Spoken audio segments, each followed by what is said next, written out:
Lu kagak tahu kan asal mula namanya jadi Babilonia?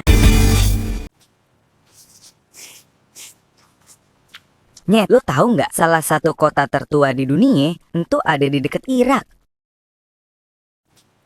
Kota apa?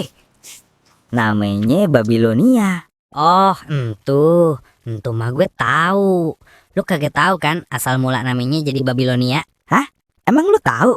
Pokoknya Yen, kalau soal sejarah, lu tanya aja sama gue. Sok tahu lo. Emang gimana ceritanya?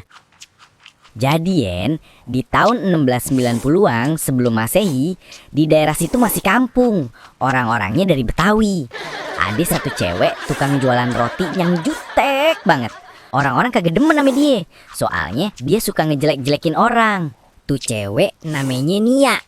Jadi tiap ada orang lewat rumahnya, orang-orang pada teriak, "Woi Nia, Babilo, Babilonia." Tuh kampung terkenal, terus jadi kota, dikasih nama Babilonia. Hah?